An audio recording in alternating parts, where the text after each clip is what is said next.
So this is the new document. So just going with a new file they'll talk to you about as you go through this section up at the top. The print is just going to be letter at 300 horizontal and just keeping the RGB color for that part and hit create.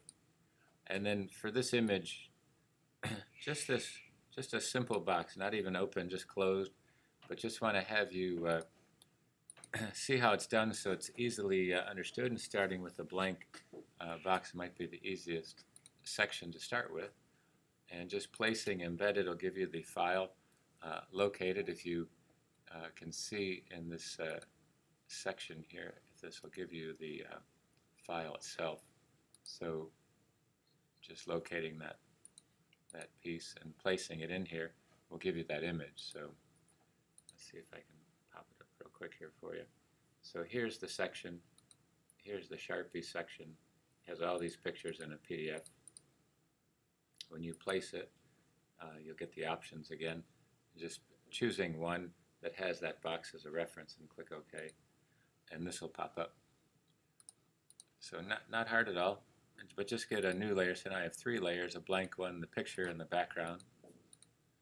And just simply want to create this image, but using a little bit of the shading techniques that you can try with Photoshop. So right now I'm just going to take one of these ideas. I'm just going to use an eyedrop tool to grab that color, and Option Delete will fill with the foreground. Command, just to show you, fills the back. So that's the foreground color. And something as simple as this with these little edges of the cardboard to try to place in there. And we haven't done too much with it, but just to put a color on it. So now I'm going to take a paintbrush. All the options show up for the paintbrush are up at the top unless you click and bring those sections up on the brushes, and the windows appear. So the same settings are listed on either side. And this gives you the texture of brushes, the size, the spacing, everything that you can possibly want for this brush. So the bracket keys, as long as the cap locks is held down, it'll be a crosshair. Undone is just the diameter of the brush, opacity, and everything up here. So I'm looking at this down below, and again, I could use it as a gradient, but I'm just going to paint through this. So just getting a darker gray to kind of give some of this tone. Nothing difficult whatsoever. Just kind of placing that edge. I can even take a gradient, I'll show that, where you can take it foreground to transparent. And what that does, it's going to give you a little bit of tone, but it's going to stay there. So if I just click on this, it has black as the edge there. So taking a look at these sections, just I'm going to put maybe multiply on this one.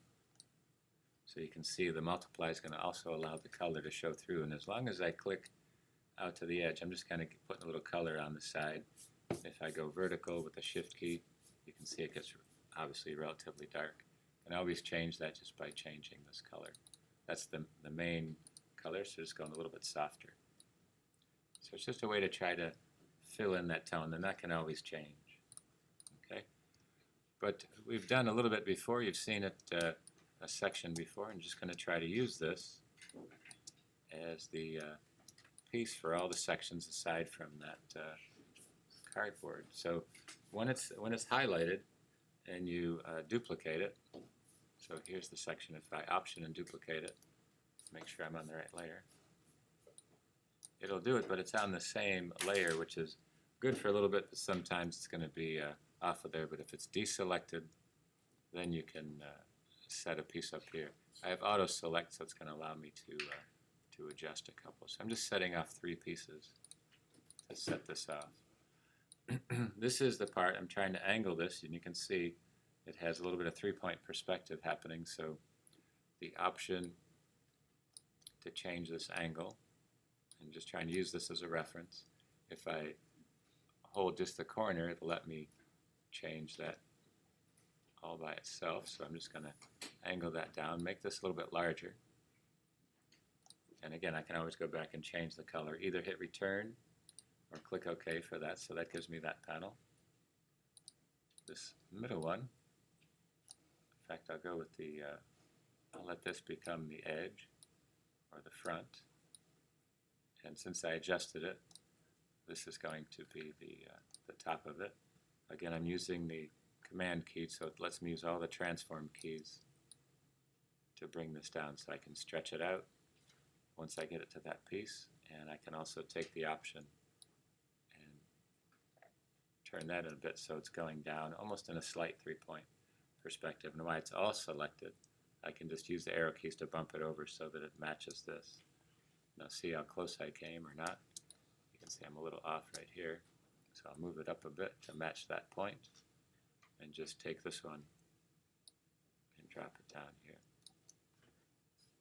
So it's just a simple box, but you can hopefully imagine anything attached to that is going to give you that illusion for it. And then just using the top layer for the top piece. Very simple selection, and again, depending on how you section this, I can rotate it if I need to. You have all the options of transformation and just the connecting of these dots right here, corner to corner. So it's just a very simple beginning. So that makes that shape. Nothing you haven't seen before, but now in Photoshop a little different there. Click OK. So now to take any of these where it has the edges, showing these pieces with the creases of the cardboard and stuff, that's going to be a little add to this. So I'm just going to bump this up in the front so I have the foreground. So with these highlighted, I can either highlight them by holding the command and clicking that selection, and it puts the marquee selection around it. Command H will hide it so I don't see it, so I can paint or draw or do anything I want without having to be distracted by those marching ants, they call them, and taking a look at this part. So if I did want to put a little white edge on this to be the front of this, I'm just using a brush with the opacity and painting around it so the brush is actually clicking outside of it and letting it feather over the top. And the same, now if I don't want to make a selection, deselect, I can just click on the lock pixels and it'll act as the same idea, where it's just letting me adjust some of that, so it's building that section up to it. And the same with this one. So depending on how you're putting this together, I'll place it on there. So far just a pretty hard edge box, and now if I want to combine these, like I say, selecting all three of these layers and duplicating them and then merging them, Command E, which is right here, and that gives me this. I'll just hide this strip, keep that one there. So now I can work right on top of this. Now whether I use the brush or anything that nature, I'm just going to minimize this down a little bit. So say I want to put a white edge to show this highlight here. There's the white. So there's white. It's tinted down. The opacity is here, so I can increase that. And all I need to do is click. There's a bunch of ways to do it. I can click and hold the shift key down, and it makes a straight line. And it is filtered, so I'm just going to back that up and edit undo with the keystroke and step backwards to get rid of that actual piece. When I take a look at the brushes, you have the options inside here. Shape Dynamics gets a little different in here, so when you take a look, it does have a fading section on this, so you can work the fade onto that piece. Make sure I get the right section here, and it'll let you blend it into that section. So let's see if I got it in here. It usually has the steps in there, but that's a way to do it. I'll do it two ways. One, you can set that up. I'm just going to make the brush a little bit smaller. So there's that edge, and I can come down just a little bit further and build that piece up. Anything along this edge, just kind of doing that section. I can hit X just to get a different color and go between the black and the white and the gray. So I'm just hitting the letter X, and now I have the white highlighted there. And I'll do it with just the eraser tool. Here's the eraser tool. It is also a brush. You can use it as a pencil. I'll pick the softer edge, change the opacity, And now I'm using this just in reverse. So it'll give you a little more control. Oops, careful on that part. Onto that section. So I did make this all in the same layer.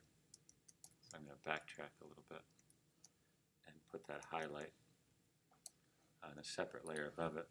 Just click B for brush and do it again. Click the letter X there.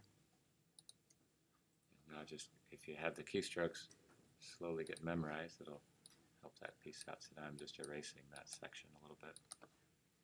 So it's just something very simple, putting together that that connection or that box. And again, you can add textures to this.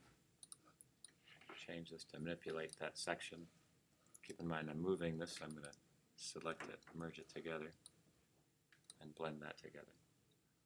So taking something that simple, just so you understand it in perspective, is no different than what you had done with this piece. So here, just went ahead and added some shading onto this by using this layer. And this layer is just a section that's brought in as a gray medium tone layer. And when this is clicked on, you'll see it's listed as hard light. So I'll come back to this one. And two ways to do it. I can click the selection to grab all of this with the icon mouse right on the thumbnail sketch. Click above it and go to Edit Fill.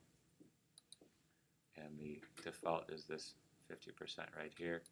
And I'll just go ahead and make this hard light right here. Click OK. And that becomes this selection. So it can be a dodge and a burn section from here. Oops, click on this part. So there you have it. And then using the dodge and burn tool, here's the burn tool, make it a little bigger. And as you do this, it's almost like painting across that. Keep in mind I merged these all together, but I do have the initial ones that I selected that I can highlight, but I did move them, so that wasn't good. So let's see if I can move this selection over. And now just go to the dodge and burn. And it just works within this piece. So if you see any imperfections in the shading, you can get a little more control with that. You can also just paint this in, but it's trying to give you as many different options to take a look at to work with that section. Okay. So give that a try. Just a simple shading selection with 3 panels all brought together in one image.